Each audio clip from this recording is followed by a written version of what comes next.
et bienvenue dans ce tout premier épisode. Si vous écoutez cet épisode aujourd'hui, il y a de fortes chances que vous soyez comme moi. Une femme avec 1000 idées, 1000 responsabilités et parfois l'impression que les journées passent trop vite pour tout faire.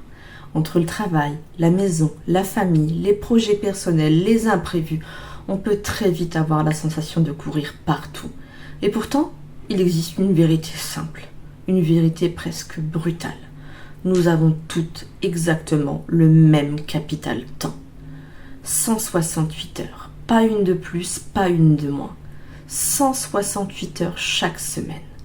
Alors la vraie question n'est pas comment trouver du temps. La vraie question est qu'est-ce qu'on fait de nos 168 heures? Et c'est précisément ce dont on va parler aujourd'hui. Mais avant ça, j'aimerais me présenter et vous expliquer pourquoi ce sujet me passionne autant. Je m'appelle Virginie. Je suis entrepreneur et surtout, je suis une grande passionnée d'organisation intelligente. Pendant longtemps, j'ai observé quelque chose qui revenait sans cesse autour de moi. Des femmes brillantes, pleines d'envie, pleines d'énergie, pleines d'idées, mais constamment freinées par une phrase. Je n'ai pas le temps. Pas le temps de lancer un projet, pas le temps de s'occuper d'elle, pas le temps d'apprendre quelque chose de nouveau, pas le temps de souffler. Et je me suis rendu compte que le problème n'était presque jamais le manque de temps. Le vrai problème, c'est la manière dont ce temps est utilisé, dispersé, parfois subi. C'est comme si on avait tout un budget, mais qu'on le dépensait sans regarder les factures. Et c'est là qu'est née une idée. J'ai créé Organimorphose autour d'une conviction simple. L'organisation n'est pas une contrainte, c'est une transformation. Une transformation de la manière dont on vit nos journées. Parce que bien s'organiser, ce n'est pas remplir un agenda militaire, ce n'est pas devenir une machine à productivité, c'est tout l'inverse au contraire. C'est reprendre le contrôle de son temps pour pouvoir vivre une vie plus riche, plus sereine, plus alignée, plus libre et surtout pouvoir avancer sur ce qui compte vraiment pour vous, vos projets, vos rêves, vos idées. Parce qu'au fond, une semaine bien organisée peut littéralement changer une vie. Et justement, parlons-en de cette fameuse semaine. Une semaine contient 168 heures. Dit comme ça paraît abstrait. Alors faisons un petit exercice. Quand on demande aux gens pourquoi ils n'ont pas le temps, ils imaginent souvent leur semaine comme une succession de journées pleines et bien remplies. Mais quand on regarde les chiffres, c'est très différent. Prenons une semaine classique. Sur 168 heures, en moyenne, on dort 8 heures par nuit à peu près. Donc 8 heures fois 7 jours, 56 heures de sommeil. Ok. Il reste donc 112 heures éveillées. Et c'est là que ça devient intéressant. Parce que dans ces 112 heures, il faut faire tenir le travail, la vie familiale, la maison, les trajets pour ceux qui en ont, les loisirs, les projets personnels, le repos et les imprévus. Et souvent, tout ça est mélangé dans un grand flou. Résultat, on subit la semaine au lieu de la construire. La première erreur, c'est ne jamais regarder son temps. Nous faisons cette erreur absolument toutes à un moment ou à un autre.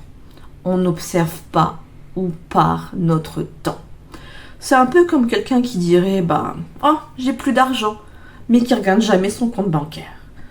Dans une semaine, il existe énormément de micro-fuites de temps. 20 minutes de téléphone par-ci, 30 minutes perdues par-là, des tâches qu'on repousse encore et qui prennent au final encore plus de temps, des choses aussi qu'on fait sans même y penser. Et ces petites fuites mises bout à bout peuvent représenter, attention, 10, 15, voire 20 heures par semaine. Oui, c'est énorme. Et la première étape pour reprendre le contrôle, c'est simplement regarder sa semaine en face. Quand on commence à réfléchir en termes de 168 heures, on peut construire quelque chose de beaucoup plus clair. Par exemple, une répartition simple pourrait ressembler à ça.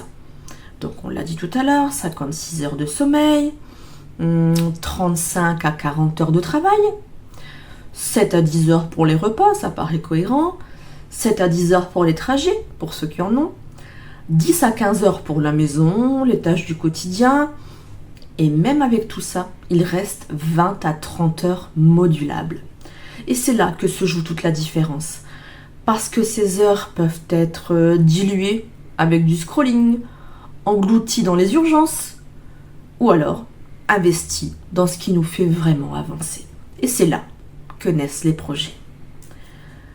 Beaucoup de projets ne demandent pas des journées entières. Ils demandent de la régularité. Si vous consacrez, imaginons, 1 heure par jour à un projet, ça représente 365 heures par an. 365 heures. C'est l'équivalent de plus de 9 semaines de travail à temps plein. Imaginez ce qu'on peut créer avec ça. On peut lancer un podcast. On peut créer une activité. On peut suivre une formation ou créer même une formation. On peut écrire un livre ou on peut se mettre à la lecture, par exemple, si on a envie. On peut mener à bien un projet créatif. On peut développer une nouvelle compétence. La liste est longue. La clé, c'est donc pas forcément de trouver des journées entières. C'est de protéger quelques heures par semaine. Et c'est là qu'on change de perspective. L'organisation, elle n'est pas faite pour remplir le temps. Elle est faite au contraire pour créer de l'espace. Cet espace, il va être utilisé pour penser, pour créer, pour respirer tout simplement, mais aussi peut-être pour avancer.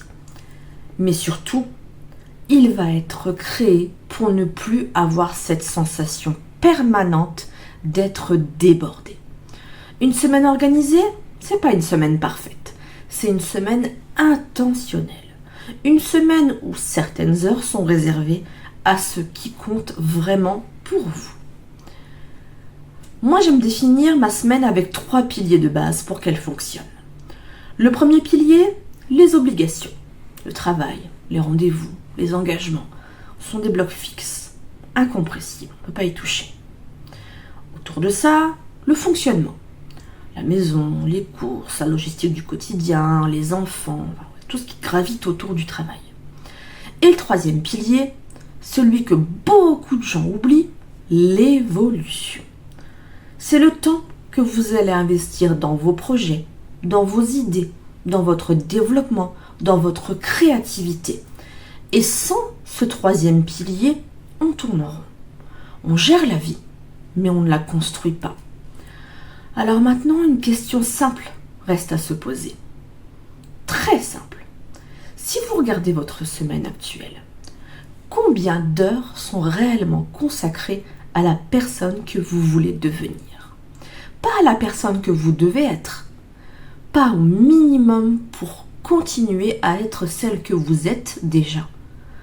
Celle que vous voulez devenir. Et c'est là souvent que se trouve le vrai déclic. Les 168 heures d'une semaine, c'est un peu comme un terrain. On peut le laisser en friche, et dans ce cas, on verra le résultat. Ou alors, on peut décider d'y planter quelque chose. Pas forcément tout transformer d'un coup, mais commencer par un petit espace, 1 heure, 2 heures, et semaine après semaine, c'est ainsi que les projets naissent, et que les vies évoluent. Dans les prochains épisodes, on va justement voir comment reprendre le contrôle de son temps concrètement, comment organiser sa semaine, comment éviter la surcharge mentale et comment se dégager du temps pour ce qui compte vraiment. Si cet épisode vous a plu, n'hésitez pas à le partager ou à vous abonner pour ne pas manquer la suite. Et souvenez-vous surtout d'une chose, vous avez 168 heures cette semaine et elles peuvent changer beaucoup plus de choses que vous ne l'imaginez. À très vite.